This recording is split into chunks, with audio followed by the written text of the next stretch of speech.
Même dans son plus profond sommeil, Barney rêve de ses enfants, disparus en mer. Situé sur la côte sud de la presqu'île du Cap-Vert, 30 km la séparent de Dakar, la capitale sénégalaise. Avec une population de 60 898 habitants, 92% sont issus de l'ethnie Lébou, répartis entre Barney Gage, Goud, Minam, Mbot et Medinatoul Mounawara. Leur activité principale est la pêche.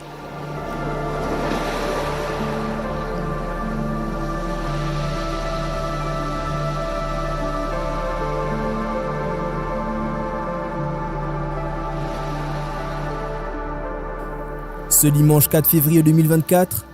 rien d'exceptionnel à Barney Gage. Une dizaine de petites pirogues tanguent au rythme du vent matinal.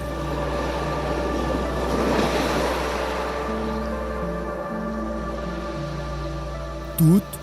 reviennent de haute mer. Parmi les pêcheurs, on retrouve Omar. Artiste et animateur culturel, il a promis de nous mettre en rapport avec des jeunes, candidats malheureux à l'immigration irrégulière en Espagne. Beaucoup rechignent à parler. 7h30 du matin, Omar a encore du mal à convaincre ses pêcheurs dans leur pirogue flottant au large. Après plusieurs navettes, Mamadou Diop, âgé de 35 ans, et Étienne Kadam, 23 ans, acceptent de raconter leur histoire. Cependant, il faudra patienter. Les jeunes qui viennent juste de débarquer déchargent leur pêche du jour dans une charrette. Une moisson loin d'être abondante. Dans leur filet, on retrouve de petits poissons appelés yous en wolof, utilisés dans la préparation de bouillon. Ils n'ont eu que ça et s'en contenteront.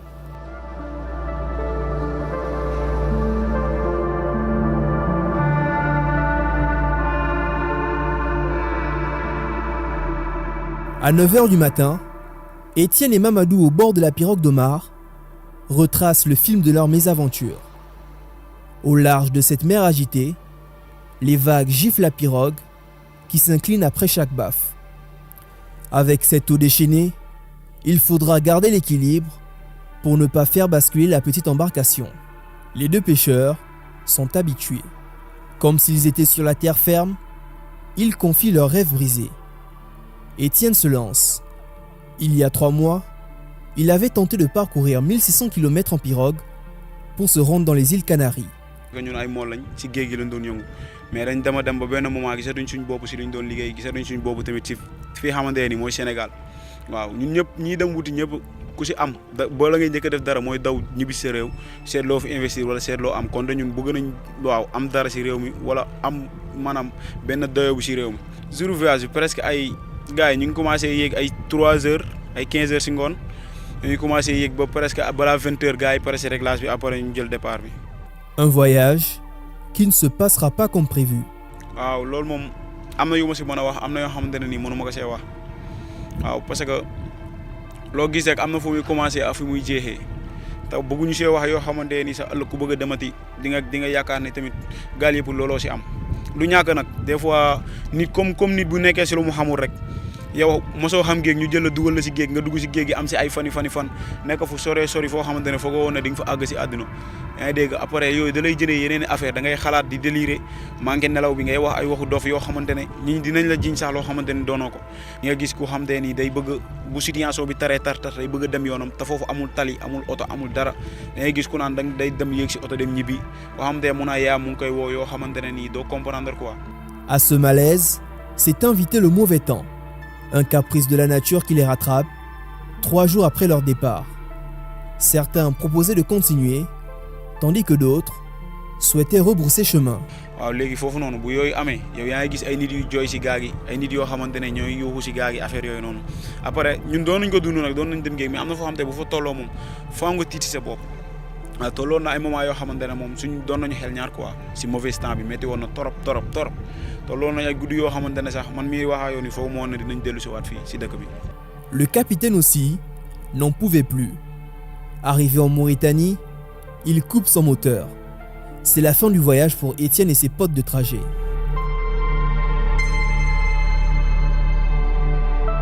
Mamadou Diop a connu le même sort qu'Étienne, mais son voyage habitué. Comme s'ils étaient sur la terre ferme, ils confient leurs rêves brisés. Étienne se lance. Il y a 3 mois, il avait tenté de parcourir 1600 km en pirogue pour se rendre dans les îles Canaries. ñun ay mool lañ ci géej gi lañ doon yëngu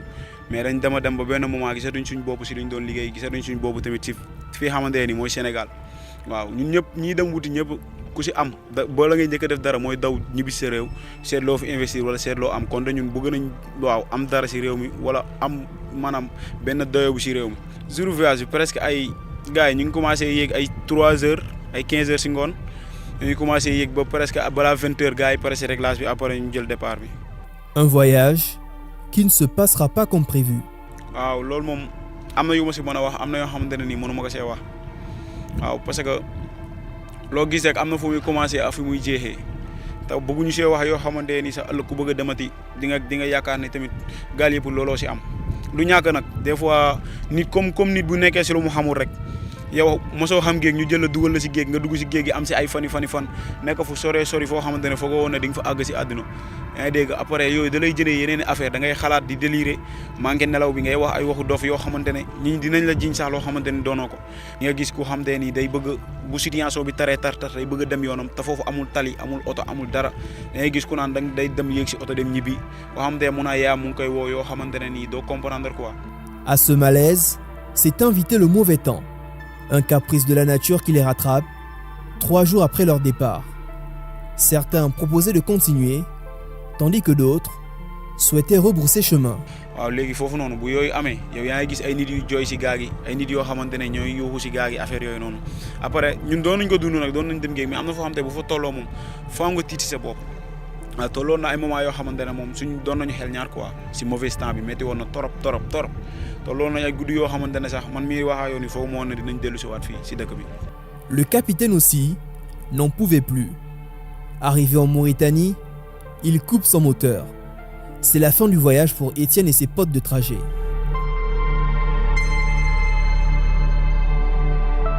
Mamadou Diop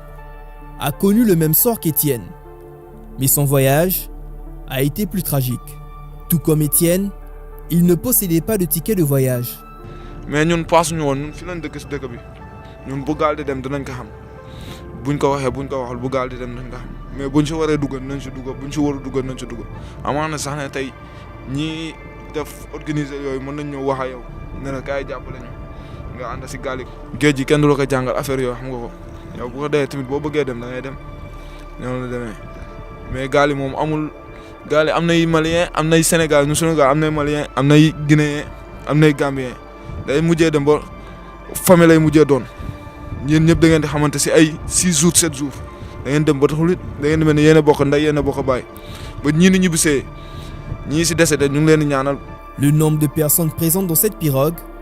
avoisinait la centaine. ñu ne dañ teer Mauritanie foofu no daw ñu teer dañ ñëw comme gaal gi de comme gaal gi ni ma fayee nii stade tefes gi nu fayee nii comme nii rek ñu ne léegi nan orienté comme daw dugg wër pont bi ne dugg léegi ni ñu dawee du tourné nag fekk dañu tefese carrément léegi benn ginna vague jël gaal gi këf ko waaw benn gaal vague nii rek comme vague yi nii këf ko gaal gi dem tefes loolu moo tax lii si am problème mais du ñoo daw dóor ko si tefes gi wala déet ñii mën a fay tëb fay am na ñoo xam ne sax mënuñu fay te dañ génne am na ñoo xam ne mënuñu fay te dañ génne am na ñoo xam ne tamit bi ñu génnee dañoo daw dugg si biir dëkk bi am na ñoo xam ne dañ see décédé. ñaata décès la woon. mënoon tombar woon ñëw ko ndax man bi may mujjee bi ñu militaire bi bu ñu mujjee wax ak ñun danañu for nañ 13 teer nañ te bu ñu ñibbisee ñu ngi ñuy wax ne am na ñoo xamante ne foraat nañ leen mais loolu mën loo wóor ndax gisoo ko mais li la militaire bi ne bi nga nekkee Mauritanie li ma la wax kooku mën nga koo gëm waaw te ñun gisoon nañu bi ñu toogee bi ñu campé ne teg ñu ngi gis ñu ngi yeb koor yi di leen yóbbu. am naa ñaar ñoo xamante ne mën naa ñoo xamante nañu carrément ay jigéen magaa rakk la ñoo bokk ndey ak baay xamante woon naa ñoom bu fekkee ne déggoon naa sax seen beneen rakk mu ngi si xamu seen rakk la xamu seen bokk ak benn gune bu ndaw boo xam ne yaakaar naa si gaa gi maa ko mujjee téye waaw kooku tamit yaayam Bargny la dëkk Bargny mais am na ñeneen ñu si dee ñoo xam ne ay Gambien lañ ay Malien waaw. Une épreuve douloureuse gravée à jamais dans l'esprit de Mamadou. waaw métti na trop si li may wax ñi ko xam ak ñi dëkk si Bargny ndax bi action bi amee ñii xam ne maa nga woon sa gaaga ñu bëri ñëwantal nañ ma si ndax dinañ wax ne xam nañ ne moom bu fekkee bakkanam teru roto dina am lu mu bon dina safee ñaar ba ñett te loolu yàlla suturaal na ma ko def na ma ko. Dans la matinée, à l'heure du rapatriement, Mamadou a failli craquer. bi ma toogee ba heure bi ba ñu war ñoo yëpp di ñu rapatrier di ñu yóbbu camp ba si laay soog a sentir sama bopp na man am naa lu ma métti dëgg ndax bu ma ko sentir gis femme bi ma xam ne teewoon naa doom ji si gaa gi bi mu teeree moom gàddu noonu ba toog ak moom doom ji nii si taal bi di jaaru ma ne kii la baax mu ne ma kii dundul mu ne ma sa gel bi dundul yaakaar naa yaa ko mujjee te jigéen la woon si la émotion bi commencé maa dugg nag am na gaa am na boo gën a si nekk wax ne 4 mois laa xam 5 mois kii si gën a tuuti ndax 3 xale ngi si woon amul 1 an bi mu teeree moom gàddu noonu ba toog ak moom doom ji nii si taal bi di jaaru ma ne kii la baax mu ne ma kii dundul. Un échec qui ne décourage pas pour autant ces deux pêcheurs. À la prochaine occasion, Étienne confie qu'il se lancera encore. dañu gisul dara suñu bopp quoi si réew mi moo waraloon ñu jël gaal di dem waaw te tey bu loolu bu doole ko waatoon tey ñu defaat ko parce que dañ ñàkk yaakaar ñàkk espoir si réew mi waaw balaa ñu siy wax dara nag ñi xamante ne nii ñoo nekk fii xam nga ñoo doon dem wuti ñàkk seeni bakkan ñoo ñu ngi leen di jaale seeni mbokk ñi nga xamante ne ñoo des si géej gi réer ñu ngi leen di ñaanal yàlla